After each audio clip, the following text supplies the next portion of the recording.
Hi everyone, Catholic of Rome here again. Wanted everybody to know this is probably going to be the last video I'll make for a while. I'm at school, finals are coming up, and I am just ridiculously busy.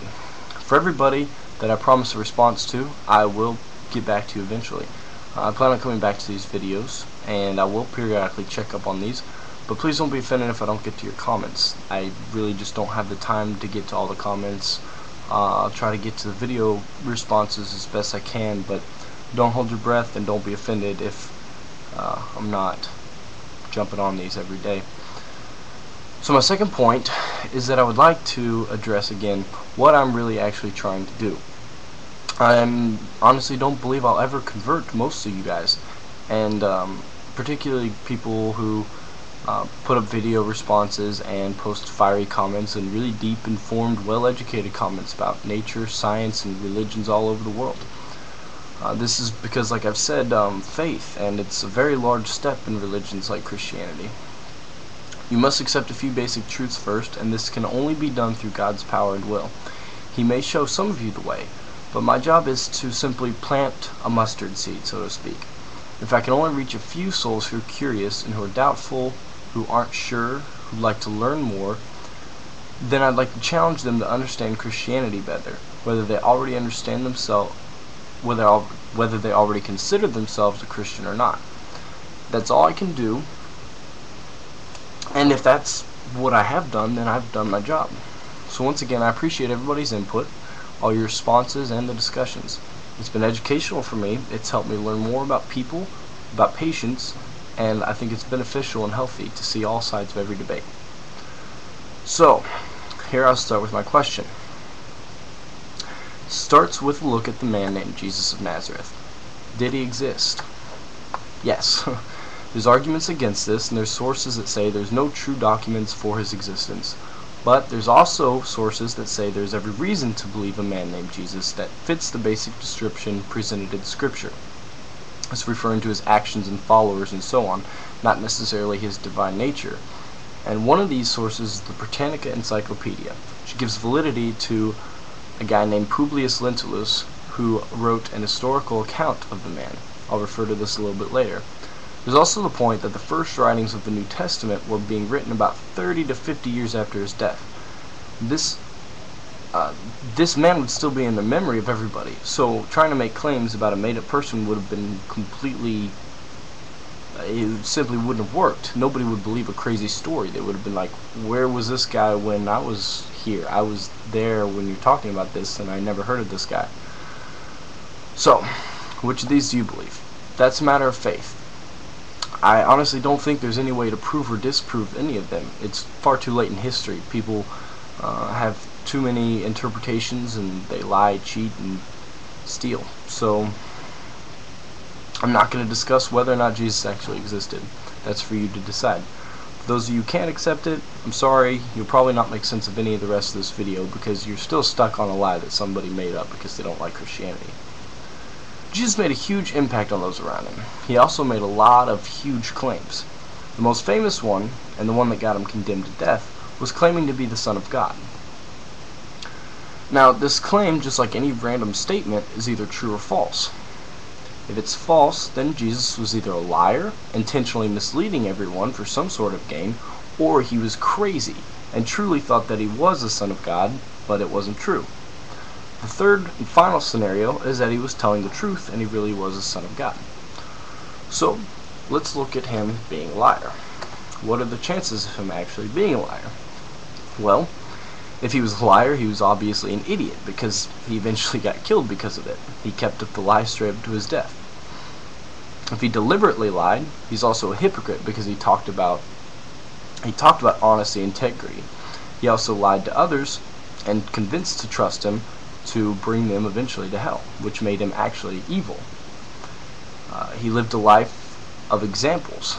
He was one of the most profound impacts in the world, more so than any religious leader in history.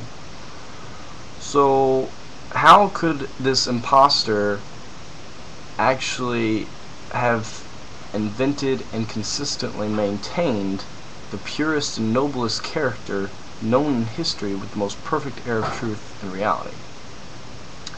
simply wouldn't be humanly possible for Jesus to pull off a deception. Using his own logic, how could he have been evil and yet everything he did was good and pointed towards God? So, I don't think he was a liar. So he's not a liar? Maybe he was just crazy. Well, how was he so convincing if he was crazy? How could he have made such an impact on the world that his traditions have brought him all the way up till now? Well, there's a couple different levels of insanity.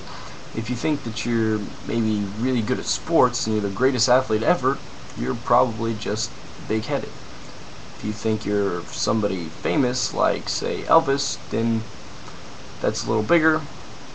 If you think you are, oh, I don't know, the Tooth Fairy or Santa's, you've probably lost your footing in sanity. And if you think you're God, then you're definitely nuts.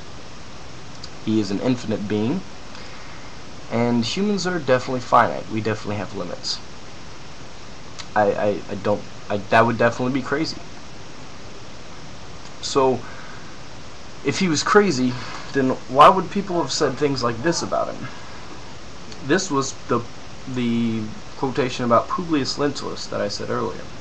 He was a governor of Judea, and this was a description of him addressed to Tiberius Caesar, the emperor of Rome at the time. There lives at this time in Judea a man of singular virtue whose name is Jesus Christ, whom the barbarians esteem as a prophet, but his followers love and adore him as the offspring of the immortal God. He calls back the dead from the graves and heals all sorts of diseases with a word or a touch.